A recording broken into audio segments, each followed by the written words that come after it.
Okay, The Absent Author by Rob Roy, Chapter 2. Dink raced into the book nook. Josh and Ruth Rose were right behind him. They found 3 seats behind Tommy Tomcoat and Eddie Carini. Dink plopped his backpack on the floor. The clock over the cash register said 3 minutes after 11. "Where is he?" Dink whispered to Tommy Tomcoat. Tommy turned around. "Beats me. He's not here yet, and Mr. Paskey looks worried." "What's going on?" Ruth Rose said. Dink told her and Josh what Tommy had said. "Paskey does look pretty nervous," Josh whispered. "Mr. Paskey always looks nervous," Dink whispered back, looking around the room. He saw about 30 kids he knew. Mrs. Davis, Dink's neighbor, was looking at gardening books. Dink checked out the other grown-ups in the store. None of them looked like a famous writer. Mr. Paskey stood up. "Boys and girls, welcome to the book nook. Wallace Wallace should be here any second. How many of you have books to be autographed?" Everyone waved a book in the air. "Wonderful. I'm sure Wallace Wallace will be happy to know that Greenlawn is a reading town."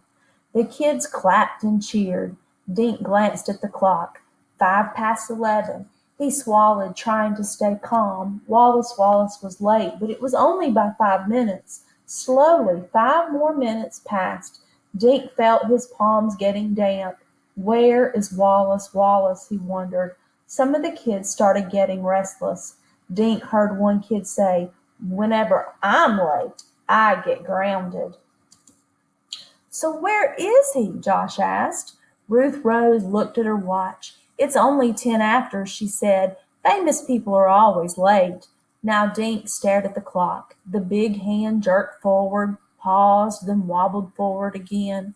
At 11:15, Mr. Paskey stood up again. "I don't understand why Wallace Wallace is late," he said. Dink noticed that his bald head was shining with sweat. His bow tie was getting a workout.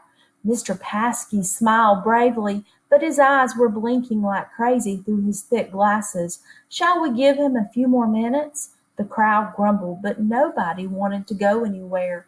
Ruth Rose started to read her book. Josh opened his sketch pad and began drawing. Mr. Paskey dinked. Hold on. Josh opened his sketch pad and began drawing Mr. Paskey.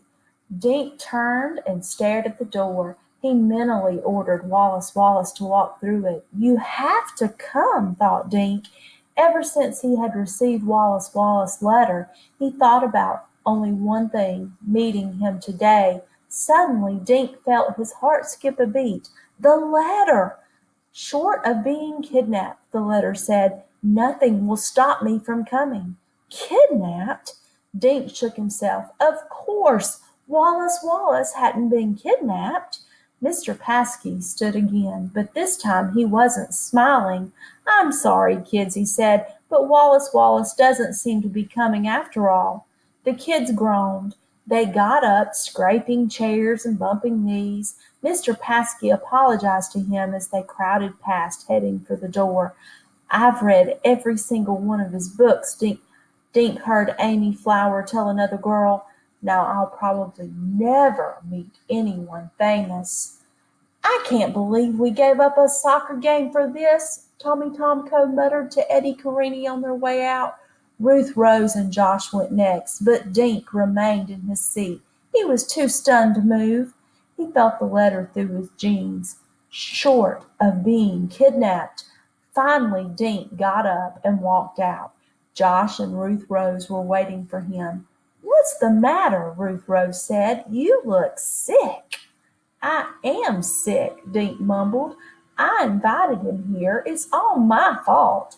"What's all your fault?" Josh asked. "This," he said, thrusting the letter into Josh's hands. "Wallace Wallace has been kidnapped."